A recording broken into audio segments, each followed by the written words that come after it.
সকলকে স্বাগতম। আজ আমরা শিখব বিয়োগ বা সাবট্রাকশন। বিয়োগ হলো কোনো সংখ্যা থেকে কিছু কমে গেলে বা সরিয়ে নিলে কত থাকে তা বার করার একটি পদ্ধতি। বাচ্চারা দৈনন্দিন জীবনের ছোট ছোট উদাহরণের মাধ্যমে খুব সহজেই বিয়োগ শিখতে পারে। আজ আমরা সহজ উদাহরণ ও মজার কার্যক্রমের মাধ্যমে বিয়োগ শেখার পদ্ধতিটি দেখব। বিয়োগ, যার ইংরাজি নাম সাবট্রাকশন, এবং বিয়োগ চিহ্ন হলো এইটি হলো বিয়োগ চিহ্ন। আমি আগের ভিডিওতেই বলেছিলাম কীভাবে বাচ্চাদের যোগ শেখাবো, তার কয়েকটি নিয়ম। সেখানে যোগ শেখানোর মতোই বিয়োগও তাদেরকে প্রথমেই খাতা কলমে শেখানো হবে না। প্রথমে তাদেরকে আমরা বিভিন্ন জিনিস দিয়ে শেখাতে পারি। যেমন তোমার কাছে 5টি খেলনা আছে, আমি তোমাকে আরও 2টি খেলনা দিলাম, এখন মোট তোমার কাছে কটি খেলনা আছে। এইভাবে দিলে বাচ্চারা খেলার ছলে শিখবে। বাচ্চাদের কাছে প্রথমেই ক্লিয়ার থাকতে হবে যে বিয়োগ সবসময় বড় থেকে ছোটতে হয়, কখনো ছোট থেকে বড়তে হয় না। উদাহরণ দিলে তারা আরও ভালো বুঝবে।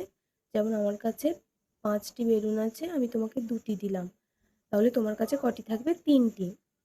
কিন্তু আমার কাছে যদি 2টি বেলুন থাকে, আমি তোমাকে কখনোই 3টে বেলুন দিতে পারবো না।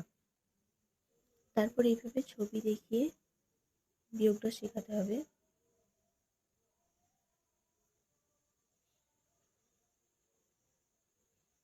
দুটি ফুল আছে, তার থেকে একটি ফুল বিয়োগ দিতে হবে, অর্থাৎ 1।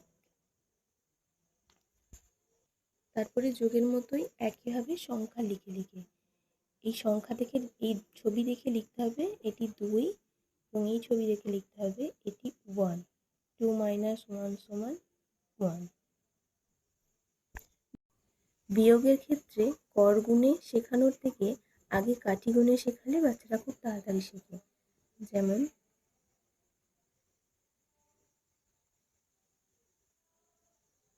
1 2 3 4 5 6 7, 1 2 3 4 5। এখানে 5, এই 5কে ক্যান্সেল করবে, তাহলে কটা কাঠি পড়ে রইবে? 2টি, তাহলে অ্যান্সার হবে 2। এরপর টেন্স ওয়ান্স দিয়ে, অর্থাৎ কর গুণে।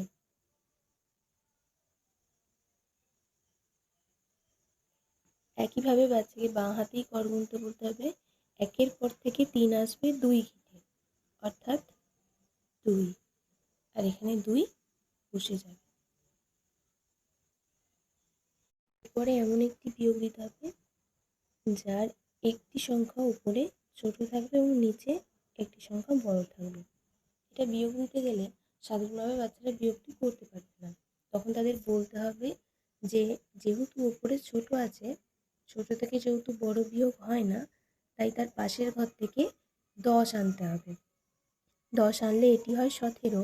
9-এর পর থেকে 17 8 ঘিতে 8 লিখলাম, এবং যেহেতু 10 এনেছিলাম তাই এখানে 10 পড়ে রইল, তাই বিয়োগটা করলে হবে 18 উত্তর। টেন্স ওয়ান্সের ধারণা থাকলে বাচ্চারা এটি খুব সহজেই বুঝতে পারবে যে এখানে 20 ছিল, তার থেকে 10 এনে 7-এর সঙ্গে যোগ করলাম, যেহেতু ছোট থেকে বড় বিয়োগ হয় না। আশা করি আজকের আলোচনা আপনাদের শিশুদের বিয়োগ শেখাতে সাহায্য করবে। নিয়মিত অনুশীলন ও উৎসাহ দিলে শিশুরা খুব দ্রুত শিখতে পারবে। সবাইকে ধন্যবাদ।